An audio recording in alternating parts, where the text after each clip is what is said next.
এটা গরিব অসহায় ফকির মিসকিনদের খাবার প্রত্যেক সপ্তাহে জুমার নামাজের পরে। নওগাঁ সাপাহারে প্রতি শুক্রবার ভিখারি, অসহায় ও দুস্থদের একবেলা পেট পুরে খাওয়া দিয়ে প্রশংসায় ভাসছেন মোটরসাইকেল মেকানিক সানাউল্লাহ সানা মেকার। প্রতি সপ্তাহে শুক্রবারে পেট পুরে ভালো খাবার পেয়ে চরম সন্তুষ্ট ভিখারি সহ গরিব অসহায় মানুষেরা। শুক্রবারে জুমার নামাজের পর উপজেলা থানা রোডে সানা মেকারের দোকানে লাইন দিয়ে আসতে শুরু করে ভিখারিরা। একটু ভালো খাবারের আশায় মহিলারা একটু আগে এসে বসে পড়েন লাইনে।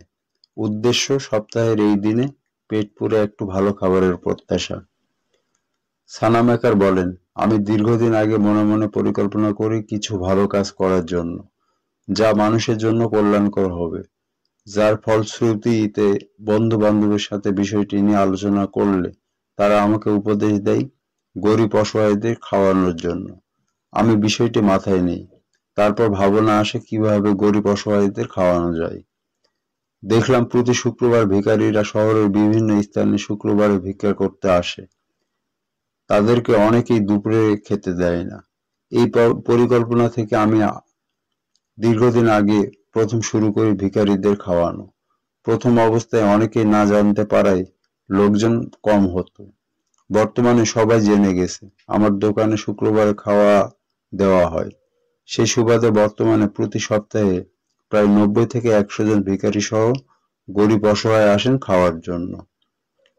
তাদেরকে কেমন মানের খাওয়া দেওয়া হয় এমন প্রশ্নের জবাবে সানা মেকার বলেন, আমার সাধ্য অনুযায়ী যথেষ্ট চেষ্টা করি মানসম্মত খাবার দেবার জন্য। কোনো সপ্তাহে মাছ মাংস দিয়ে সাদা ভাত খাওয়াই, আবার কোনো সপ্তাহে পোলাও বিরিয়ানি দিয়ে থাকি। সানা মেকার আরো বলেন, এতগুলো মানুষের রান্না করা পরিবেশন করা আমার একার জন্য দুঃসাধ্য ব্যাপার। সেক্ষেত্রে আমি আমার পার্শ্ববর্তী দোকানদারদের কাছে কৃতজ্ঞ, কারণ তারা প্রতি সপ্তাহে স্বেচ্ছায় আমাকে রান্না ও পরিবেশনে সহায়তা করেন। খেতে আসা একজন মুরব্বির সাথে কথা হলে তিনি বলেন, বাহ, আমরা গরিব মানুষ, বাড়ির ভালো মন্দ সেরকম কিছু খেতে পাই না। আমরা অপেক্ষা করি শুক্রবারের জন্য। শুক্রবার সানা ভাই ভালো খাবার খেতে দেয়। আমরা পেট ভরে খেয়ে আল্লাহর দোয়া করি যেন সানা ভাই আরো ভালো কিছু করতে পারে।